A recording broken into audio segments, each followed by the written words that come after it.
Bonjour les passionnés, Jonathan de la chaîne Spirituosité. Aujourd'hui, je voulais faire un petit retour sur les produits offerts dernièrement par la distillerie Côte des Saints.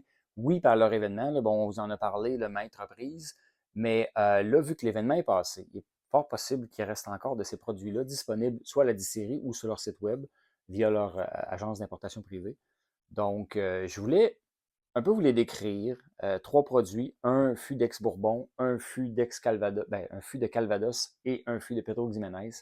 Je vais vous parler de ces trois produits-là. Comme ça, si jamais il y a des trois produits-là qui vous intéressent particulièrement, vous allez pouvoir voir si vous avez la chance de mettre la main dessus. Un, c'est des produits euh, single cask. Ça veut dire qu'aucun assemblage, ces produits-là proviennent d'un seul fût. Dans ce cas-ci, c'est le fût d'ex-Bourbon. Donc, ils ont pris un fût, ils l'ont dilué. Celui-là, le fût d'ex-Bourbon, il est à 48 d'alcool. C'est un fût qui avait vieilli 5 ans et demi de temps. Un fût de la distillerie Four Roses aux États-Unis qui avait contenu du Bourbon. Ensuite, ils l'ont rempli de leur distillat. Donc, maturation complète dans ce fût-là, c'est pas un finish. Et ils l'ont fait vieillir 5 ans et demi avant de l'embouteiller. Donc, voilà pour le fût d'ex-Bourbon. Je voulais vous en parler comme ça si ça vous intéresse. Moi, j'affectionne particulièrement les fûts de Bourbon, d'ex-Bourbon comme ça, parce que ça laisse beaucoup de place au distillat de base. Le caractère de la distillerie qui sort, pas de maquillage, pas de flafla alentour. Ça laisse beaucoup le distillat parler. Fait que dans ce cas-ci, ça laisse le distillat de base de Côte des Saints parler.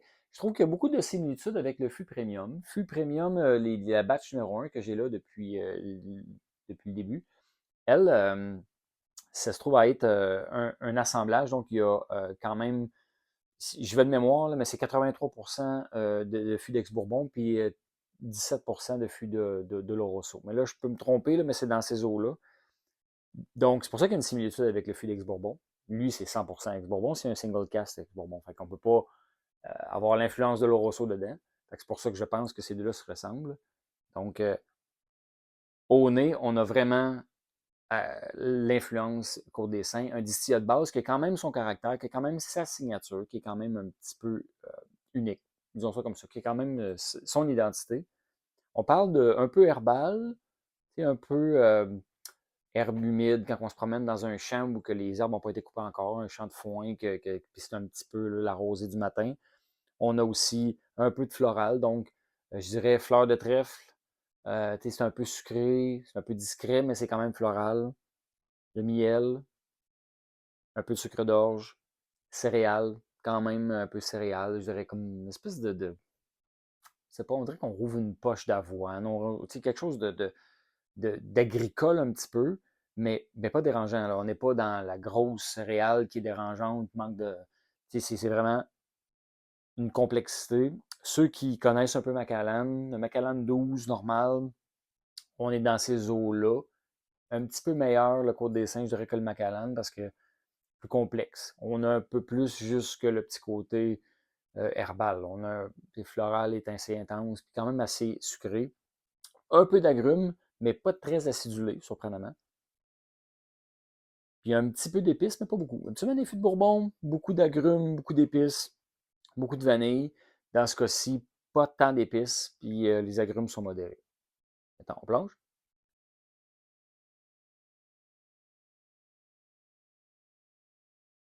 En bouche, on a un super de bel équilibre.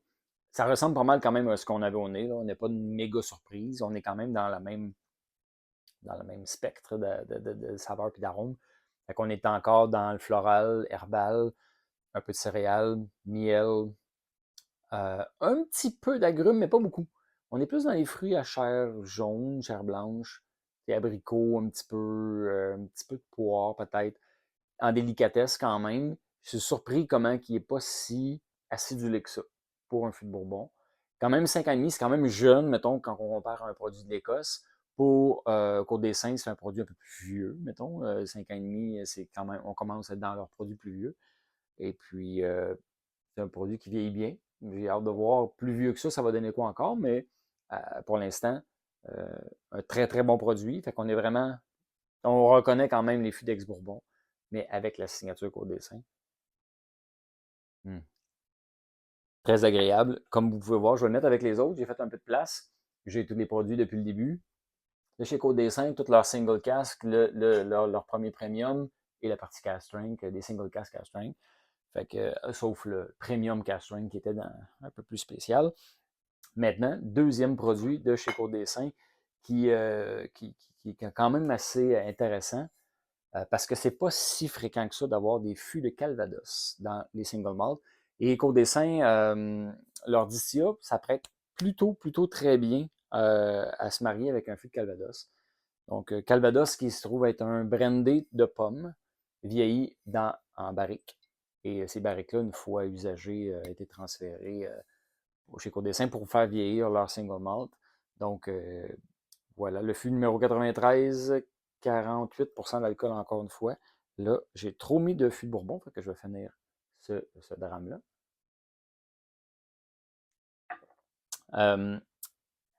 Vraiment, j'ai eu la chance lorsque je suis allé chez Côte des Saints à quelques reprises, de goûter leur fût de Calvados avant cet embouteillage-là. Et maintenant, il est rendu à 5 ans.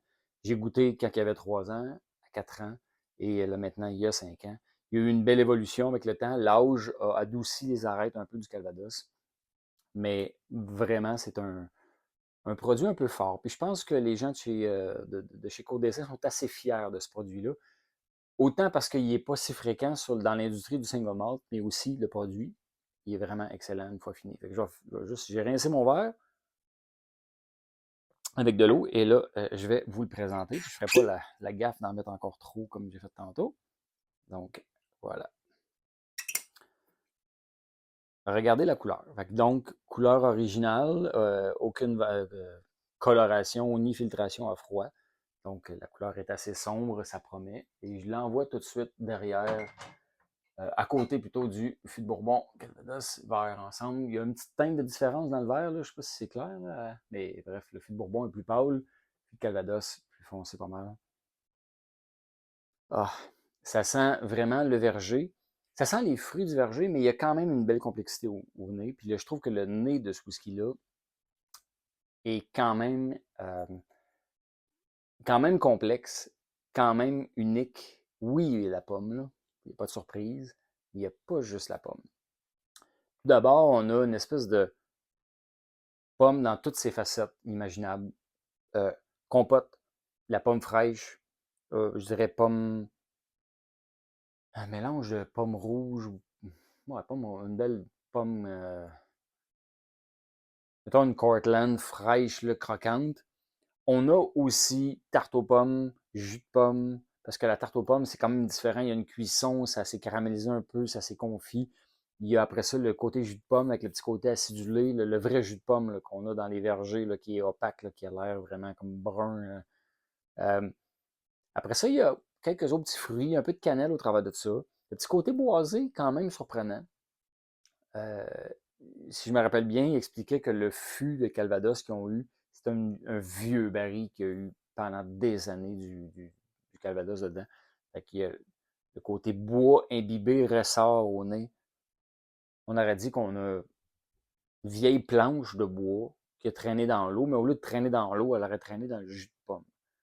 Vous voyez l'espèce de caractère de bois humide, mais avec un caractère de pomme.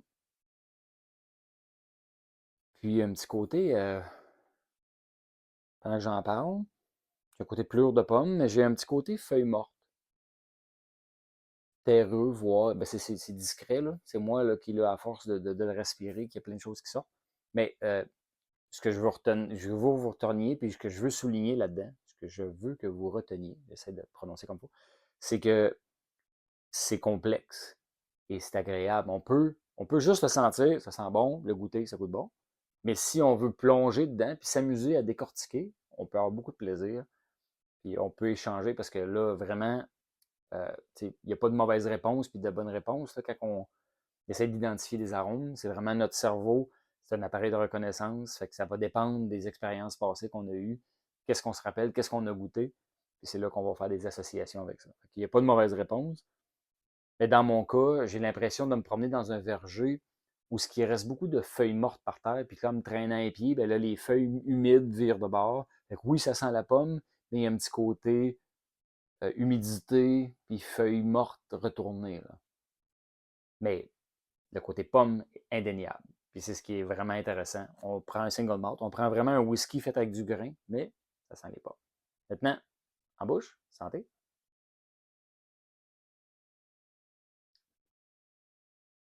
Hum. Ah, j'ai eu, au début, c'était un peu plus acidulé, c'était un peu plus vif, un peu plus mordant peut-être, avec le côté pomme. Donc on est croque dans une pomme verte avec la pleure. Puis là, après ça se transforme tranquillement à ce que la pomme devient un peu plus caramélisée, un peu plus confite, un peu plus confiture. Puis après ça s'est retransformé avec un peu de vanille, un peu boisé, et puis un peu, voire même céréales. Fait que, voire croustade. Fait que ça évolue. Les saveurs évoluent. Fait que c'est vraiment la complexité de ce whisky-là. Je pense que ça a été bien qu'il fasse vieillir plus longtemps. Puis ils ont encore d'autres fûts qui ont rempli à peu près dans la même période de temps de Calvados. Donc, on va pouvoir voir même après 6 ans, 7 ans, qu'est-ce que ça va donner un fût de Calvados. On va pouvoir comparer, puis s'amuser, puis voir c'est quoi l'apogée, mettons, d'un fût de Calvados avec le distillé Côte des Saints puis leur méthode de vieillissement. Voir c'est quoi qui va être le best. Là. Fait que présentement, c'est vraiment, vraiment très bon. On parlait de 5 ans. Calvados, un bel âge. Et peut-être que ça va être mieux. L'avenir va nous le dire. Mais actuellement, complexité, vraiment très fruité. Densité des saveurs et des arômes. Euh, ça se prend vraiment très bien. Hmm. Fait que voilà, puis Calvados, honnêtement, moi, je n'avais pas goûté ça souvent. J'ai goûté un peu chez Kiloman, qui avait un assemblage avec un finish en Calvados, mais c'est tourbé, fait que ça ne se ressemble pas. Les produits épicuriens de Glulas Lane, que là, il y avait la ligne épicurien, puis un finish en Calvados. Un peu semblable, le côté pomme se reconnaît, mais de cette intensité-là, de ce produit-là, en Calvados comme ça, une première pour moi. Maintenant, le troisième fût, le dernier que j'ai à vous présenter aujourd'hui, il se trouve à être un fût assez connu chez Côte des Saints, le Pedro Ximénez. Celui-là est à 46% d'alcool, single cask, le fût numéro 37. Il a donné 267 bouteilles, même s'il était dilué. Fait qu'une bonne part des anges quand même. Là, juste 267 bouteilles pour un fût plein en single cask, ça fait pas quand même tant de bouteilles que ça. Pedro Ximénez est une sorte de sherry, en fait. Et, euh, et voilà, c'est quand même un peu des fûts mythiques, un peu très prisés, parce que souvent, ça donne de quoi d'excellent dans le single malt. Vous voyez la couleur, quand même assez foncée, une belle densité. Ça veut dire que le fût a pu donner en masse d'empreintes au distillat. Lui, 6 ans. Donc, le plus vieux à date qu'on a vu comme whisky officiel de chez Côte des Saints. Il y avait quand même d'autres éditions de Pedro Ximénez dans le passé. La première édition, qui était comme dans la série Prestige, là, un single cask, c'était le fût numéro 35. Ensuite, ils ont sorti un autre fût presque un an plus tard. Ils l'appelaient le Normand légèrement fumé, le fût numéro 38. Celui-là, il était légèrement fumé. C'est pas le disque qui était fumé, c'est que le baril a donné un petit style un peu charbon à cause de la carbonisation intérieure du baril. Et là, on a le fût numéro 37, qui a 6 ans. Et je vais le mettre devant l'autre fût qui est comme un peu similaire, là, juste pour à des fins d'espace dans ma tablette, parce que là, j'en manque. Bon, drôle de problème. Je trouve que c'est le fût de PX actuellement qui est le meilleur que chez Côte des Saints qui est sorti. Pas que les autres sont pas bons. En fait, un très bon qui est le Cast Ring qui ont sorti l'année passée. Le fût Cast Ring, comme ça, il était vraiment, vraiment très bon. Mais le taux d'alcool était différent. On est plus dans les 57% d'alcool. Le caractère est différent. Un fût haut de même en pourcentage d'alcool va donner une expérience différente. Mais le fût, là, celui-là ici, le single cast 6 ans, c'est que du bonbon. On est dans la décadence de fruits confits.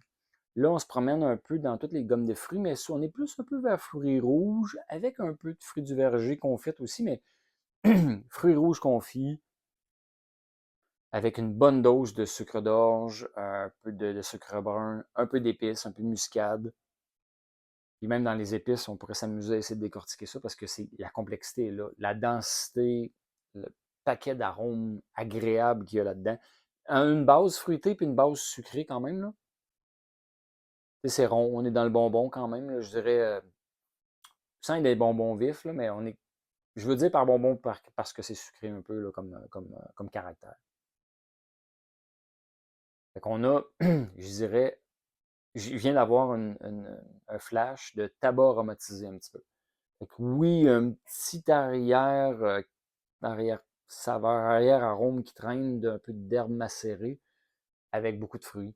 Fait que c'est un peu comme si on avait un espèce de cigare aux cerises, mettons, là, tu sais, là, des cigares trop aromatisés qui sont très saveur artificielle, mais l'arôme n'a pas de l'air artificiel. Juste que ça me fait penser à ça. On a une belle pomme rouge. On a dans les figues, ça se ressemble beaucoup. Voir un peu de canneberge, un peu de cerise, un peu de raisin. Quand même, moi, quand même beaucoup de raisin. Tarte au raisin. Je dirais un peu de rhubarbe au travers de ça parce qu'il y a un petit côté mini acidulé qui rend le vif les fruits un peu plus vifs. Fait qu'on a des belles arômes vraiment juste du bonheur dans ce whisky-là, surtout le nez. Là. Fait que maintenant, on plonge. Hmm.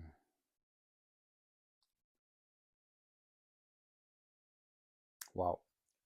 C'est le meilleur fût de Pedro Ximénez que j'ai goûté, là, sans être, à part le castring.